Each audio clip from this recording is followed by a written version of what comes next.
लिंग पुराण में 7 गलतियां बताई है कंगाल होने की। ये गलती अगर आपने भी करी है तो जिंदगी में कितना भी पुण्य करोगे उसका फल नहीं है। आज की कथा को लिखकर रखना, शायद थोड़ी जिंदगी संवर जाए। लिंग पुराण में 7 गलतियां बताई है व्यक्ति को बर्बाद होने की। पहली गलती है, उसमें से अगर आप स्वीकार कर रहे हैं ये गलती तो समझ लो कि गलती आपने करी है। गंगा जल तो बुलवाया टैंकर भरकर, 21,000 बेलपत्र भी समर्पित कर रहे हो। आप मंदिर के अंदर बैठ गए, दर्शन करने वाला आता रहा, किसी को अंदर प्रवेश नहीं दिया। आप गंगा जल चढ़ाते रहे, आप बेलपत्र चढ़ाते रहे, आप स्वयं पूजन करते रहे, और दूसरा व्यक्ति ना जाने किस भाव से, किस रूप में आकर भगवान की सेवा करना चाहता था। पंडित जी ने आपके चक्कर में उसको जल नहीं चढ़ाने दिया, पंडित जी ने आपके चक्कर में उसको बेलपत्र नहीं चढ़ाने दिया। पहली गलती यह हो गई कि भगवान के भक्त को भगवान से दूर कर दिया गया। अब उठा लो श्रीमद् भागवत कथा।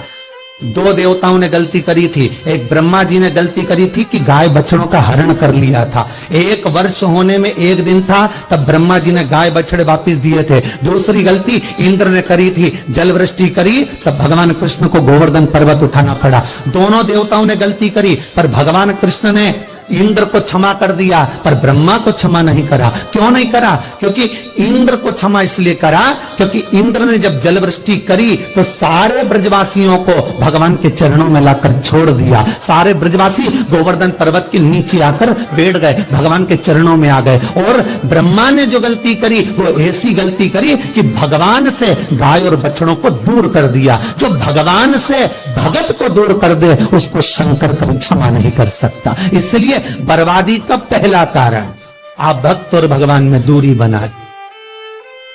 आप भक्त और भगवान की दूरी बना दी। मेरा एक निवेदन हाथ जोड़कर है, हवेली जी हो, ठाकुर जी का मंदिर हो, रामकृष्ण मंदिर हो, शंकर मंदिर हो, किसी भी देवता का मंदिर हो, उसमें भक्त और भगवान में दूरी मत बनवाओ। बन सके तो भक्तों को ले जाकर भगवान के चरणों में छोड़ो। जाओ अंदर दर्शन करो, जाओ पूजन करो, जाओ पाठ करो, जाओ अर्चना करो। आप अगर गंगा जल भी चढ़ा रहे हो, आप अगर बेलपत्र भी चढ़ा रहे हो, 21,000 चढ़ा रहे हो, रोज 1 लोटा गंगा जल पूरे सावन के महीने में तुम टैंकर भरवा के बुलवा के समर्पित कर रहे हो, पर निवेदन है एक कोने में बैठकर चढ़ाते रहो। बाकी के भक्तों के लिए कह दो तुम्हारे लिए मंदिर पूरा खुला है, आप खुद चढ़ाओ, आनंद करो, तो शायद तुम बर्बाद नहीं होते।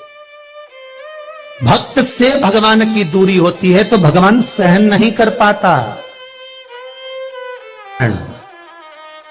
भगवान की जब पूजन कर रहे हो, 21,000 बेलपत्र चढ़ा रहे हो, गंगा का जल चढ़ा रहे हो, चंदन चढ़ा रहे हो, अबीर चढ़ा रहे हो, गुलाल चढ़ा रहे हो, तो तुम्हारे भीतर ये अहंकार, जब तुम पूजन करके उठो तो उठते समय तुम्हारे भीतर अभिमान नहीं होना चाहिए कि मैंने जो अनुष्ठान करा उसके बराबर कोई नहीं कर सकता। वो अभी लंका अधिपति रावण की सोने की लंका हनुमान नहीं जला सकते थे। सब्सक्राइब करें हमारा संहिता उठाई है बेल आइकन दबाएं और रावण संहिता को उठाकर पढ़ी है। हमारे हनुमान जी सोने की लंका नहीं जला सकते थे, फिर क्यों जल गई? किस लिए जली वो सोने की लंका?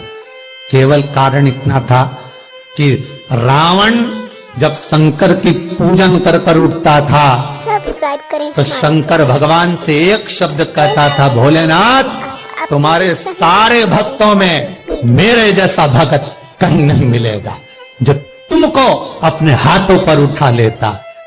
बस वो अभिमान ऐसा था कि सोने की लंका जल गई, नहीं तो किसी की सामर्थ्यता नहीं थी कि सोने की लंका जले।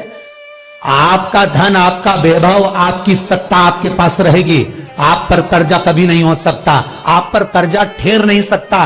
पर कर्जा क्यों बढ़ा, लंका क्यों जली, क्यों बर्बाद हुए, उसका कारण होगा आपकी अभिमत्ता। ये दूसरा कारण है व्यक्ति को बर्बाद होने का, अभिमत्ता।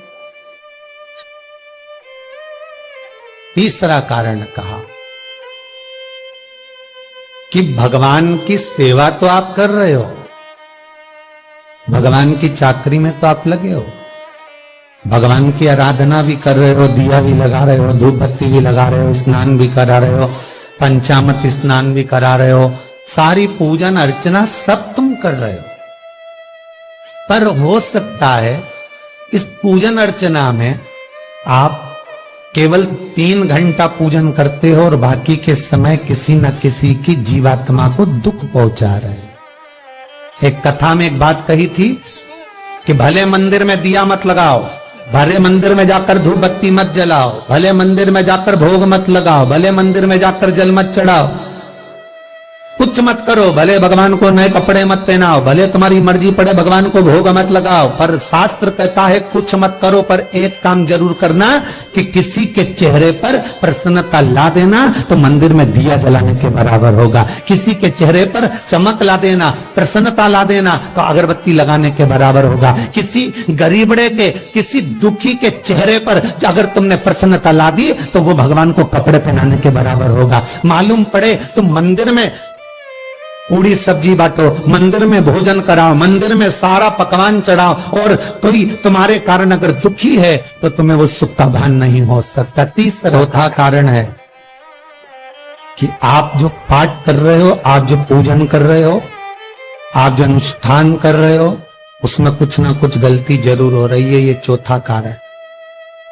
एक बार पूरे घर के लोगों को बिठाओ, अपने घर के लोगों को, मम्मी से पूछना, मम्मी तुम कौन कौन सा पाठ करती हो?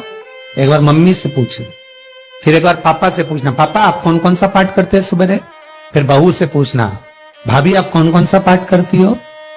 फिर छोटी दुल्हन से पूछना, छोटी दुल्हन तुम कौन कौन सा पाठ करती हो? भैया आप कौन कौन सा पाठ करते हो? आप कौन कौन सा पाठ करते हो? पूछना। जब घर के अंदर